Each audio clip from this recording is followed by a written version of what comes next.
श्रीगोंदा तालुका खरेदी विक्री संघाची निवडणूक प्रक्रिया बिनविरोध करण्यासाठी सर्वपक्षीय नेते एकत्र आले होते।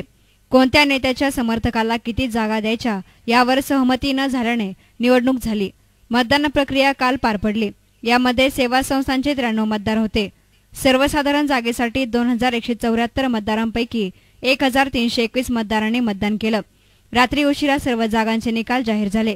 सेवा संस्था मतदारसंघाच्या 6 जागांमध्ये सुभाष काळाणे हे 66 मते, प्रवीण कुरुमकर 73, बाबासाहेब कुदांडे 68, संभाजी घुटे 73, उत्तम तरटे 63 हे 5 सहमती एक्सप्रेसचे उमेदवार विजयी झाले।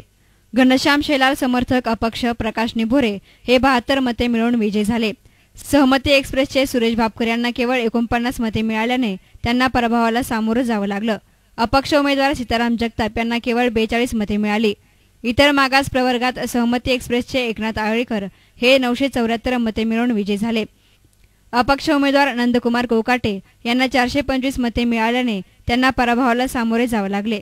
वैयक्तिक मतदारसंघाच्या 2 जागांवर विद्यमान अध्यक्ष दीपक भोसले यांना 718 मते मिळाली, तर मोहन अंधोरे हे 645 मते मिळवून विजयी झाले। महिला प्रवर्गाच्या 2 जागांवर सहमती एक्सप्रेसच्या मंदाकिनी आमदार यांना 1203, तर लताबाई मचे हे 1058 मते मिळवून विजयी झाल्या।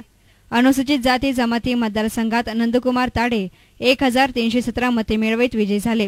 भटक्या विमुक्त मतदारसंघात साहेबराव महानवार हे 1054 मते मिळवित विजयी झाले।